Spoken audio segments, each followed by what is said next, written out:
Hola, buenas tardes, ¿cómo estás? Espero que sigas tan interesado como al principio.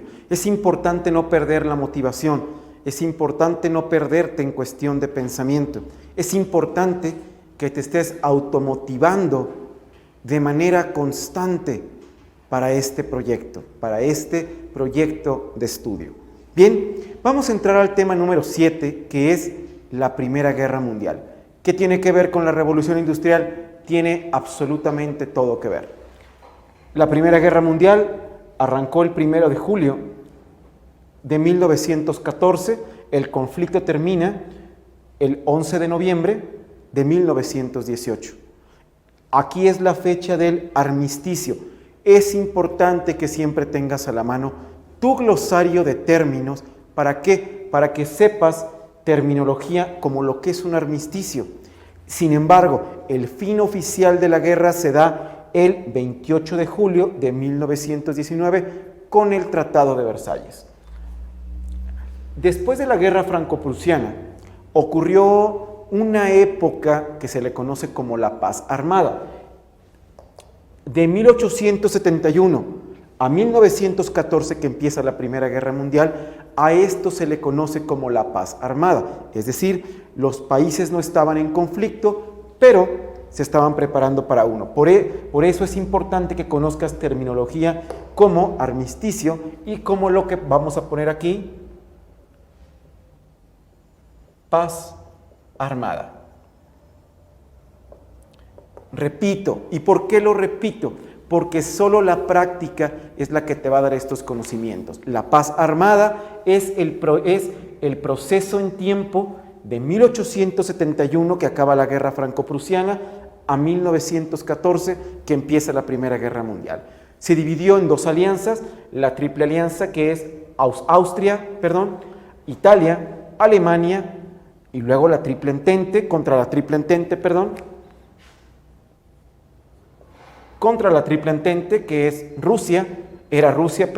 Inglaterra y Francia. Te invito, como siempre, a que te acerques a nuestras diapositivas. ¿Para qué? Para que de manera más gráfica podamos entender este conflicto. Bien, ¿cómo te sientes? ¿Cómo va este estudio ya que llevamos 7 temas avanzados? Efectivamente no es fácil, pero como lo comenté desde un principio, es poco a poco, no te desesperes. Este estudio, este proceso que hoy estás viviendo se llama proceso detonador, es decir, apenas tu cerebro, apenas tu cabeza está captando los conceptos que duraron guardados ahí durante muchísimo tiempo. Como te lo dije al final de mi explicación, ¿qué tiene que ver la Guerra Franco-Prusiana? ¿Qué tiene que ver la Primera Guerra Mundial con la Revolución Industrial? Tiene absolutamente todo que ver. La Primera Guerra Mundial podríamos mencionarla como la Primera Guerra moderna, es decir, el invento de la máquina de vapor, el invento del telégrafo, el invento de la imprenta y el invento del telar mecánico, produjeron en serie barcos, produjeron en serie locomotoras, produjeron en serie uniformes, produjeron en serie acero. ¿Para qué? Con el que se fabricaron las armas. Entonces, siempre hemos sabido que la guerra es un excelente negocio. ¿Para qué se hizo la Primera Guerra Mundial?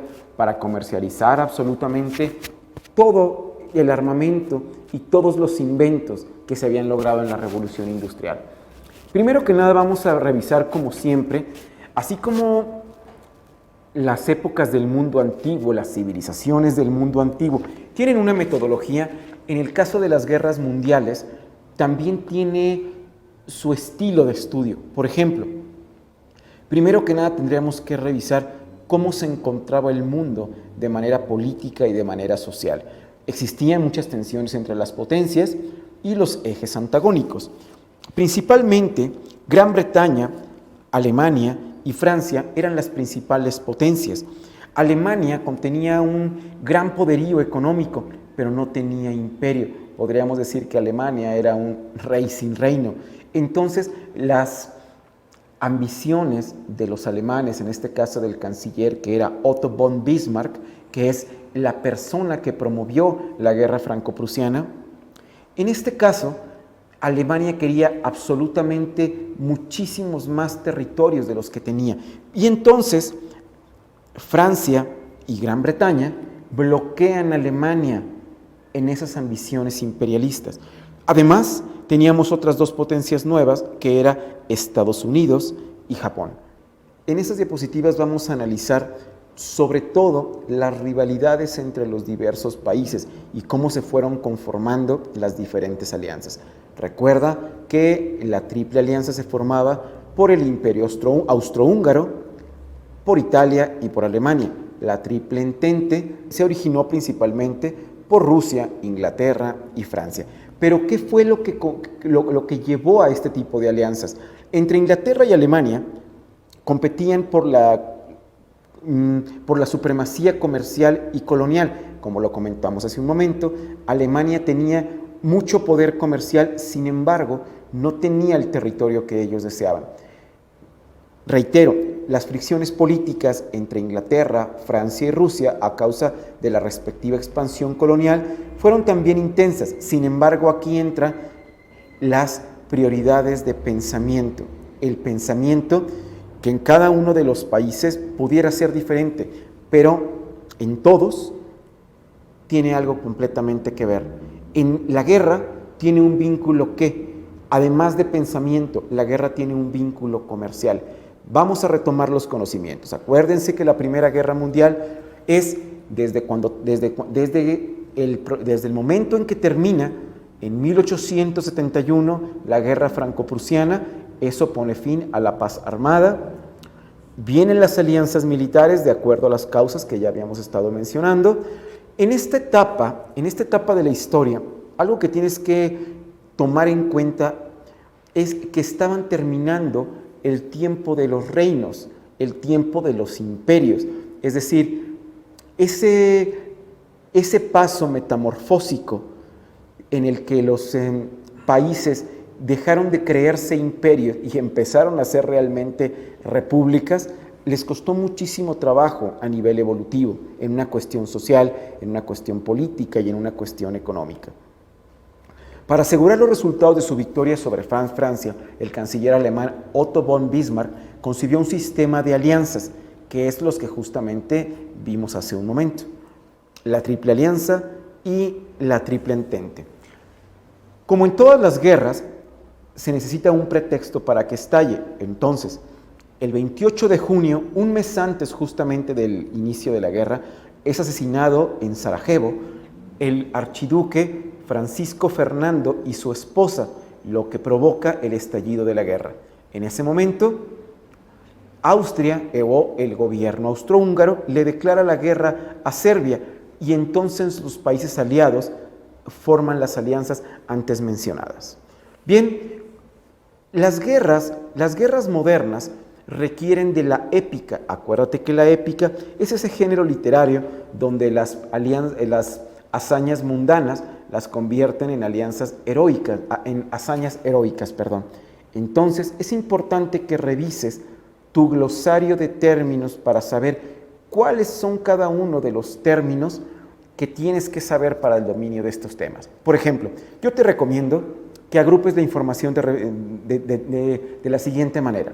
En una hoja de Excel vas a poner el tema como tal, en una celda horizontal, en una celda vertical, vas a poner todos los personajes involucrados, en otra todos los países, en otra todas las ciudades, en otra todos los años. Es decir, es tanta la información y tanta la terminología en las guerras mundiales que tienes que agruparla de esta manera. Recuerda que este no es un estudio específico, es un estudio a base de generalidades, y esas generalidades tú las tienes que ir estudiando poco a poco, tú las tienes que ir investigando poco a poco. Claro, de principio te va a parecer difícil. Recuerda, poco a poco, no te desesperes, que no decaiga ese ánimo en este proyecto de estudio. Es importante que en el estudio de las guerras vayas haciendo tú un estudio, vayas haciendo tú una práctica diaria de este estudio.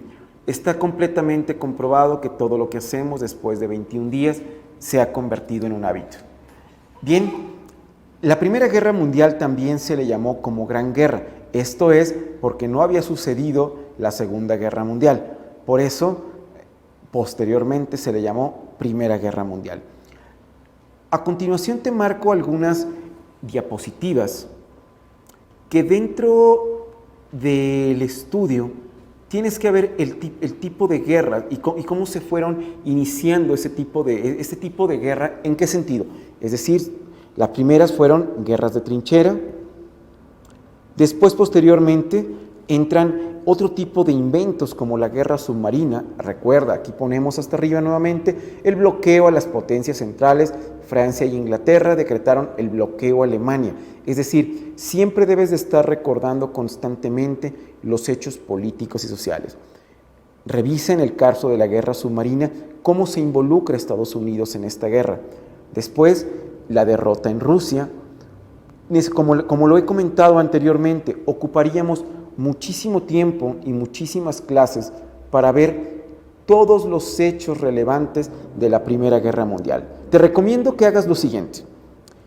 Pon en el Google, busca en Internet, ya lo hicimos con un glosario de términos, después busca una cronología. Acuérdate de que cronos viene de tiempo y entonces la cronología te va a ir llevando poco a poco y año con año cada uno de los hechos de la guerra. Bien, como hecho trascendente, la Revolución Socialista de noviembre en Alemania, que forzaría la abdicación del Kaiser Guillermo II.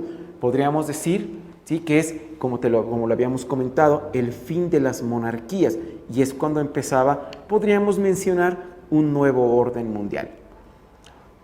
Ya lo habíamos mencionado, el 11 de noviembre de 1918 termina la guerra, o es el armisticio. Sin embargo, es hasta el Tratado de Versalles, el 18 de junio de 1919, cuando termina oficialmente la Primera Guerra Mundial.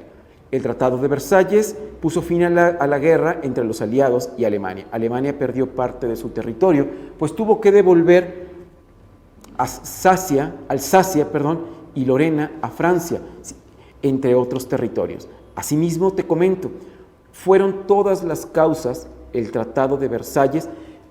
Tanto Japón como Alemania no quedaron contentos con la firma del Tratado de Versalles y es lo que originaría en 1939 la Segunda Guerra Mundial. Si te fijas, en las diapositivas que siguen, como te lo comenté, te voy poniendo la cronología. Estudia como a ti se te haga más fácil. Mira, te estoy poniendo aquí las generalidades, algunos hechos épicos de la Primera Guerra Mundial. Pero aquí te voy poniendo año con año los hechos. Revísalos. ¿Para qué? Para que vayas de una manera cronológica. Acuérdate que el cronos es tiempo. Y yo te invito a que vayas haciendo este estudio de manera diaria, de manera periódica. No pierdas un solo día. Es importante que cuando menos un periodo de 1 hora u hora y media diaria lo refuerces. Yo sigo contigo, yo te voy a seguir apoyando en lo que tú necesites y cuenta con toda nuestra atención y con todos nuestros materiales audiovisuales.